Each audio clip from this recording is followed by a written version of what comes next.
Hi, I'm Melissa Niffick, Assistant Food Editor for Family Circle, and today we're making cake pops with one of our favorite bakers, Karen Tack. She's going to show us how easy and adorable they are with her jack-o'-lantern pops.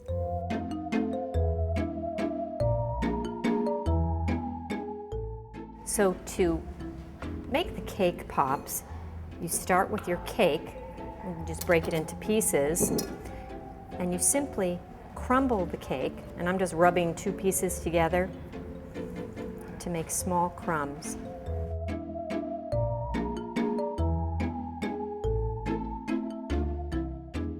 can stir in your frosting. For a box of cake mix, 18.25 ounces, you're basically using about 3/4 of a can of prepared frosting. Ready to roll it into balls. It's about 1.5 inch balls. You don't want to press too hard, just so that they're nice and smooth. And then you just place them on a prepared sheet pan lined with wax paper. You can pop them in the fridge. Use candy melts to cover the cake balls. You can melt them in the microwave. So I just go in every once in a while, whoops, and give it a stir. And I'm adding a little bit of vegetable shortening because that will help make the candy melts a little thinner so it won't be as thick when I'm dipping the cake balls. It takes about a minute. I mean, this is more than a full package, so I always check. I never just walk away from the microwave. You always want to go in, give it a stir, because a lot of microwaves have hot spots and you don't want to burn your candy. So you can see I don't have any more lumps in there. It's nice and smooth and it's not too hot. So we're ready to dip our stems in. So these were in the freezer. We rolled the cake balls into about 1.5 inch balls. So they're not completely frozen.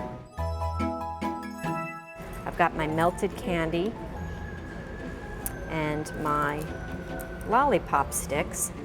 What I'm simply doing, dipping about 1/2 inch into the melted candy and then inserting into the base of each cake ball. That will set up and it will help hold the ball onto the stick. And you can buy lollipop sticks at some grocery stores, but you can get them at the craft store in all different lengths. These are 8-inch lengths.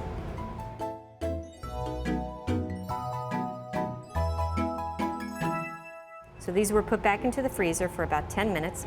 They're not completely frozen solid, but to ensure not losing our cake ball in the melted candy. So again, go right up to the stick, let the excess come off, and you can lightly tap them.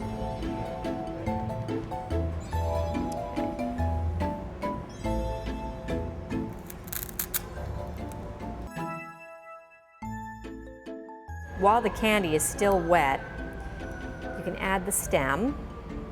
In this case, we're using a green Tic Tac. I'm just placing that on top. And then when it sets, you'll have your little stem on there. And these are cute just like this, but of course we're going to make them cuter by adding the faces.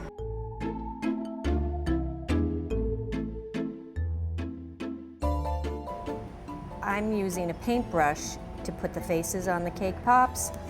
You can use the food writers, the edible markers, but just for a more intense color, I'm using the black food coloring.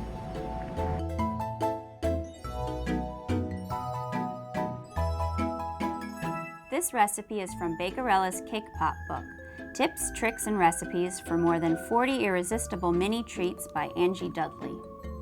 Cake pops aren't just for Halloween. You can create them for any occasion. Think birthdays, Christmas, even weddings.